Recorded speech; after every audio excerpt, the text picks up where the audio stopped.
Welcome to Calm Time Capsule. My name is Amir. There was a balmy heat the partygoers had acclimated to. There was the froth of cold cream soda and ginger beer. There was reggae music, so sweet it made the over 50s rock away to a time before house, hunting and working and children. And it wouldn't be a barbecue without the food, without Uncle jerking a wide variety of meats on his grill. The sun was setting on a dirt road in Ocho Rios, Jamaica. Anakay and Michael engaged in casual conversation about what they expected to find at Auntie's barbecue. She wasn't actually Auntie, but it was the way of the Caribbean that to be older was to be respected, to be family. Anakay and Michael were in their last year of high school. Their homes were situated right next to each other. They had grown up together. Their families mingled with each other.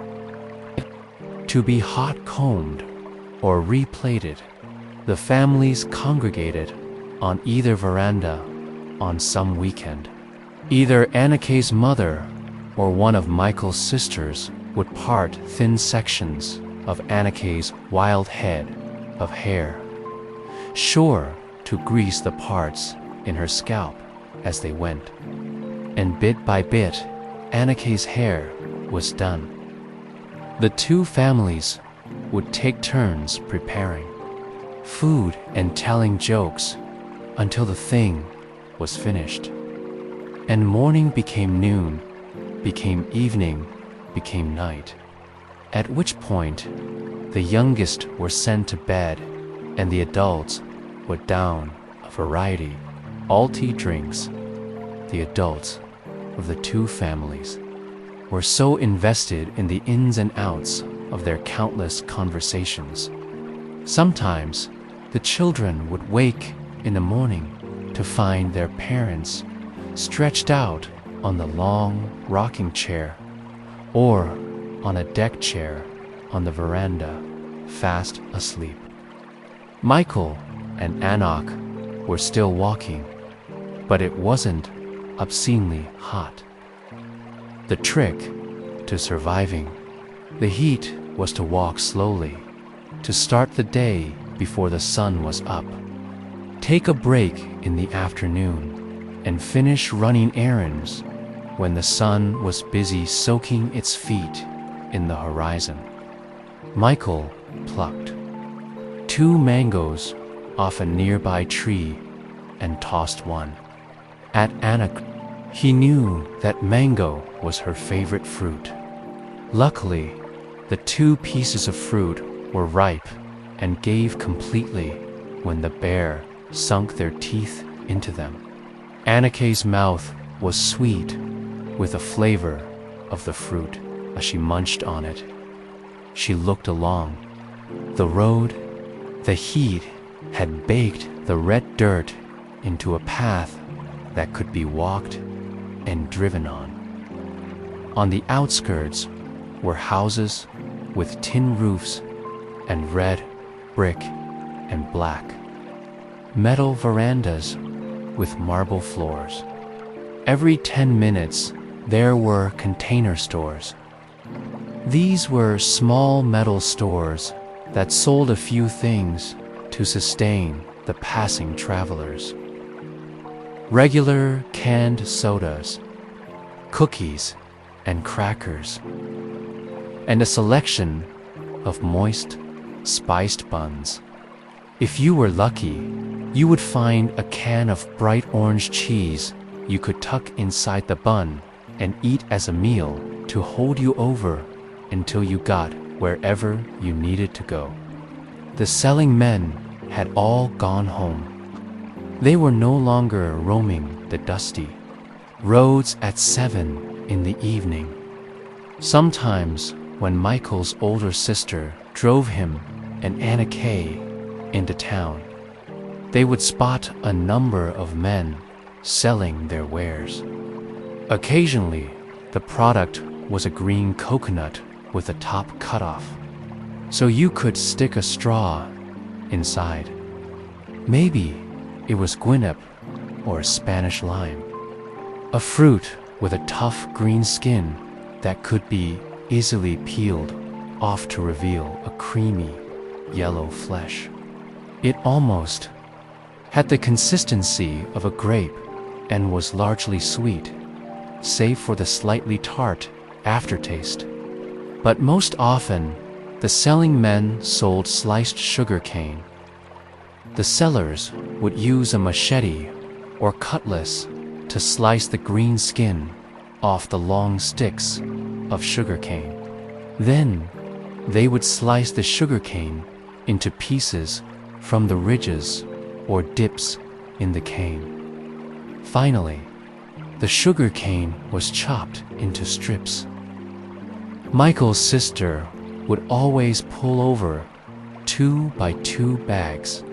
Michael and Anak would happily munch on the sugar cane, sucking the sweet water out of it and chewing the pieces until they were flavorless and discarded into the bags they came in. Despite just finishing her mango, Anakay longed for the taste of sugar cane. Michael could sense what his friend was thinking and told her not to fret, that there would be plenty of food at the barbecue. Anak chuckled, amused that Michael had known her so long he could read her mind. As they walked there, clothes billowed in the warm wind. Michael's sandals gently slapped on the heel of his foot. Anakay had opted to wear canvas shoes instead. Her shoes were pristinely white, so she only wore them when the ground was dry, so as to maintain their color. 2 bags swung from Anak and Michael's hands. It was an unwritten rule to always bring something to a Jamaican barbecue. Michael had decided on bringing his mother's rum cake. Before they left for the party, Michael loitered outside the front of Anak's home, chewing a piece of fruity gum. His eyes partially lingered on the colorful skies and a few schoolmates who were also heading to the barbecue. As it was evening, the air smelled of the food cooking in the homes on the street. Michael hoped Anakay wouldn't take much longer. He thought that kicking rocks would be a good way to pass the time. But as he was wearing sandals, he wisely opted against it. Luckily, there was a bench in front of the entrance. Michael sat and let his spine sink into the curve of the seat. He rested his neck and head on the top of the bench and allowed his eyes to close. The palm trees rustled. That familiar warm breeze fluttered his clothes, and Michael was almost certain he could fall asleep. The palm trees rustled again. Sighing deeply, Michael felt his muscles turn to jelly. He no longer fussed about who would be at the barbecue or what was taking Anna so long. In that moment, on a bench outside his best friend's home, he understood why people dream of living in Jamaica. It was easy for a local to forget the aspects of the island that were paradise. Michael had lived in Jamaica his entire life, and as such, he did not know another way of life since infancy. He did not understand why people would save their earnings for an entire lifetime just to come to this island. He did not understand the excitement of the tourists when they saw the beach in Ocho Rios for the first time. "Oh, how white it is," they would say about the sand. "I never knew water could look that color," they would whisper in awe. A smile touched Michael's lips as he remembered the many tourists he had encountered, and in that moment, space and time were some distant, unimportant details. For he had made a beautiful island home, and he was exactly where he was meant to be. Just before he was completely adrift in sleep, Michael heard footsteps. He opened an eye and saw a familiar person walking toward him.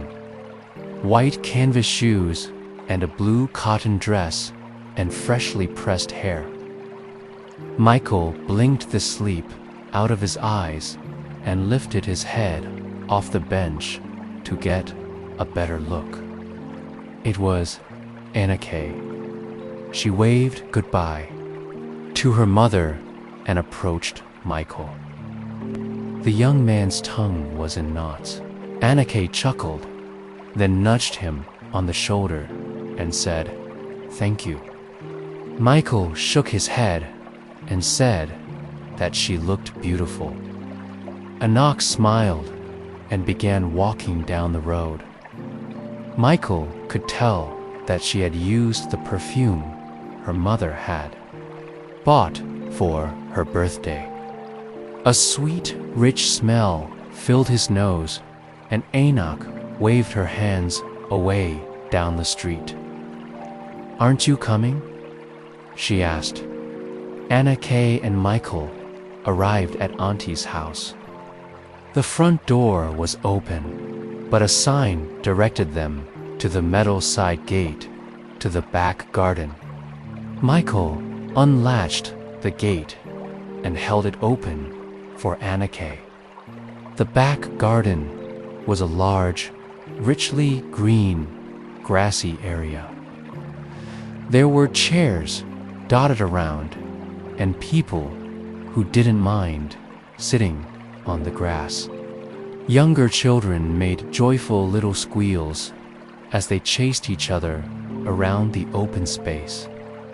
The uncles huddled around the barbecue and exchanged stories of being carefree schoolboys in Portland, Kingston, and Spanish Town.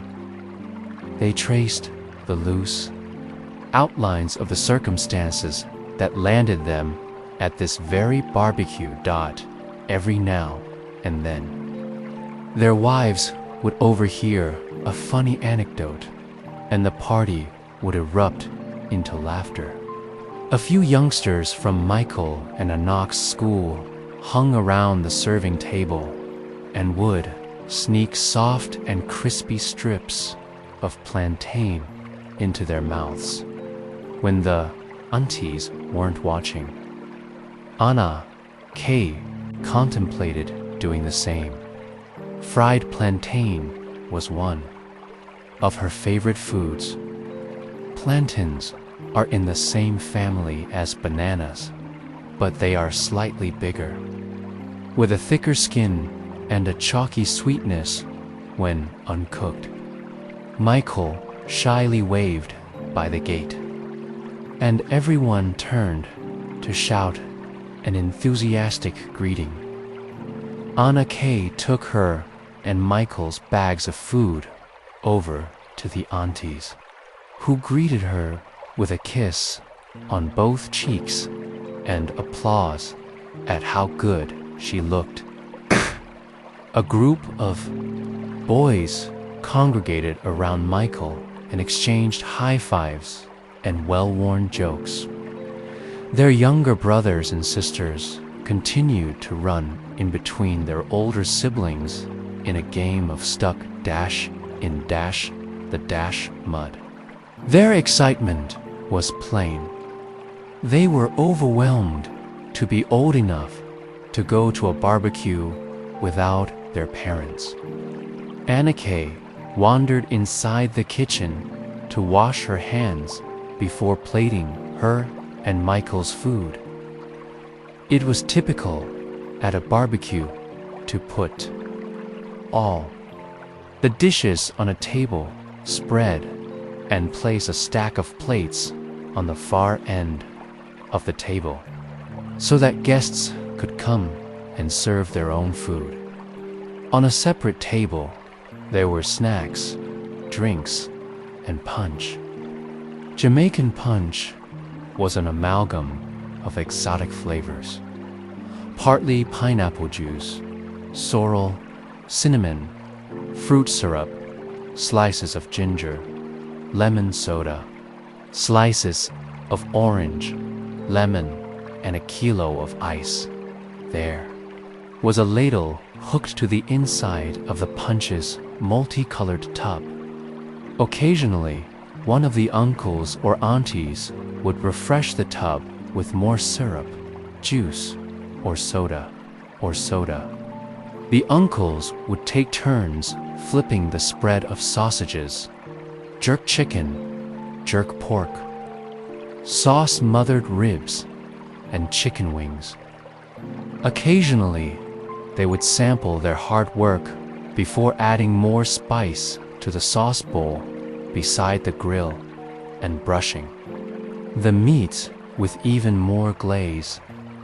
Anakay had found herself a nice, quiet spot on a swinging garden chair. She observed the scene around her. Friends and families and peers she had known since infancy. The smoky scent of the evening's dinner wafted in her direction, and all she could do was sigh. Content Michael broke away from his group of friends and walked toward Anno. He plopped down beside her and casually asked, "Can I buy you a drink?" Anakay chuckled. She grasped at thin air, pretending to count imaginary money, then opened Michael's palm, exaggerating the gesture of giving him a handful of dollars. Michael looked at his palm and counted the imaginary money. Frowning, he looked at Anakay. "You're a cent short," he said. Anna snorted, which only caused Michael to bend double with laughter. It took them a long while to catch their breath. When they had, Michael gave Anakay a tissue to wipe her tears. He stood and walked toward the drinks table, and in no time at all, he returned with one can of ginger beer for himself and another can of soda. Anakay read the label on the can and smiled. It was cream soda, her favorite. Soon, the school friends spotted Michael and Anakay and drew nearer. They gradually arrived at the portion of the evening where they reenacted scenes from High. Gaze of the entire party as they performed their stories. The adults watching on from the grill would listen with unbridled curiosity until the punchline landed. And then everyone had broad smiles, bodies bent double from laughter. To eat, an older auntie said grace, and everyone lined up at the short end of the food table to get a plate of food. It seemed to Anakay that there was more food than she thought. Auntie had brought out a few more dishes from the kitchen, but which Auntie, Anakay, could not be sure. There was now a pot of stew, a bowl of hard food, fried dumplings, festivals, and crispy fritters.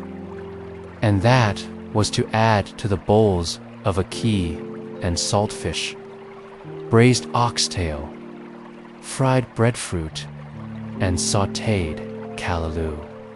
Hard food is a selection of boiled dumplings, bananas, both yellow and white. Once, Anakay asked Michael if he would ever eat hard food by itself, and Michael shook his head firmly, saying, "You have to have it with stew so it can soak in the sauce." The older siblings held 2 plates, one of their own and one for their younger siblings. The children tugged on their older siblings' sleeves, whispering, "I just want fritters and fried plantain." They were woefully unimpressed when their big brothers and sisters piled on a heaping spoon of steaming callaloo as per their parents' instruction. Anakay had grown to like the taste of callaloo when cooked for just long enough and sautéed with enough onions and peppers and spice. It was delicious. It was comparable to a cross between kale, spinach, and cabbage. Round the table, the guests went, each one excitedly chattering that they had never known food to look so delicious. There was sustenance in almost every color under the sun. The sun, the real sun that once hung so high in the sky, was almost entirely gone. The lights in the house were left on and candles were lit all around the garden. Michael held his and Anakay's plate as Anne served spoonfuls of various foods onto them. Michael gently nudged Anakay and whispered that the stars would be out soon. Every time the two would exchange glances, their schoolmates and aunties would smile as if they knew something the two didn't. It was customary to keep the barbecue grill going in case there wasn't enough food. But in this instance, there was food in abundance. There was enough food for seconds, thirds, fourths, and even enough to be sent home with. The youngsters spread a picnic blanket near their uncles and dipped in and out of conversation as they saw fit. Anakay was proud of her mother, for everyone remarked on how lovely her fritters were. Meaty, salty, crispy, and the slightest bit sweet from the peppers. And though her mother's fritters were one of her favorites on the plate, she couldn't get enough of the festivals. They were fried dumplings made with flour, sugar, cornmeal, milk, and water. These festivals were made so well. They were perfectly crispy on the outside and soft on the inside. Michael was unbiased. He loved all the food on his plate the same and was happy to get thirds. The stars were out, and after grazing for more food and finally allowing the food in their bellies to settle, they bopped their heads to the sweet tunes of ska and reggae. Uncles took the hands of the aunties who stood dutifully over the food and beckoned them to dance. Michael and Anak watched from a grassy spot. The night air was turning cooler. And Michael, in a moment of bravery, asked Anna to dance. She agreed. Michael pulled Anakay to her feet. He took her hand in his own and wrapped an arm around the middle of her back. At first, Anakay was so very aware of the eyes of her classmates until the music continued to play. And like a love spell, it rested in the pit of her belly, and all she could do was sway. Anakay did not know if it was the gentle bounce of the melody or the sound of the steel pan drums emanating from the speakers, but she was sure she could stay this way forever. At some point, Anakay and Michael kicked off their shoes so they could feel the cool grass on the soles of their feet. The grass, so dense it was like a carpet, had all the uncles and aunties kicking off their shoes too. The tables were changed over. The punch refreshed once more. The leftover food was taken to the kitchen so dessert could be served. Anakay and Michael were the last to pull themselves away from the far side of the garden toward the table of afters. Anakay was so flushed from dancing that the ends of her pressed hair had begun to curl. She dove a hand into the bucket of icy water that contained a selection of sodas in hopes of grabbing another cream soda. A pleased expression spread across her face when she managed to find one on her second try. Michael picked up a bottle of malt soda and began joking with an uncle. As usual, everyone who had prepared dessert had outdone themselves. There was a selection of cakes, carrot, rum, and vanilla. There were more traditional desserts, too. Spiced buns slathered with butter and topped with a sweet orange cheese. On the far end of the table was cornbread, coconut drops, and sweet potato pie. Despite this portion of the evening being designated for dessert, Anakay spotted a plate of mini meat patties. One of the aunties had made them by hand. And as Anakay's eyes drifted over the plate, she felt the corners of her mouth curl into a smile. Once, when Anakay was homesick, Michael stopped at the patty shop on the way home from school and picked up 4 of the most divine patties.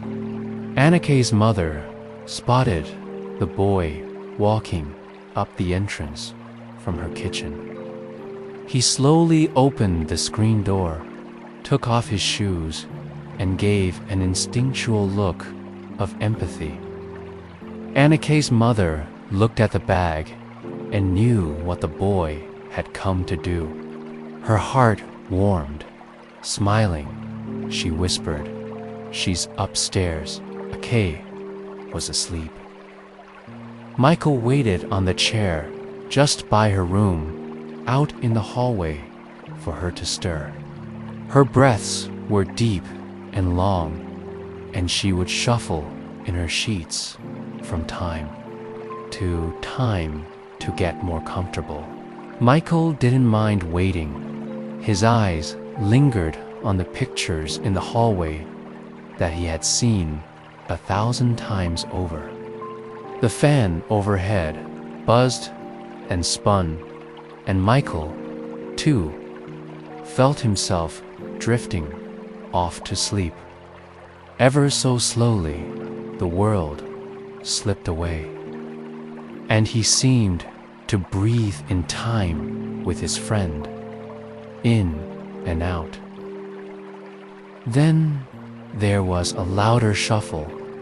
Michael stood and knocked on Anakay's door. The girl shot him a lazy smile with sleep still in her eyes. She knew what he had brought. She had smelled the food wafting into her room from the hallway. Michael stretched out the tea towel on her bedside table. He helped her sit up and adjusted her pillows. And when it was time to eat, he sat on the wide windowsill ledge and watched her take the first bite. He knew she loved patties, but he needed that nugget of satisfaction to see her eyes brighten slightly as she took her first bite. And of course, they did. Without complaint, he tended to Anakay's slightest need until her mother returned and told him that he had done well and that it was time for him to go home. Michael nodded and took Anakay's hand. "I'm only a wall away," he said before getting his belongings and slipping out the screen door to go home. Seeing that everyone at the barbecue was full, they only took slivers of every dessert so they could sample each flavor while their stomachs settled.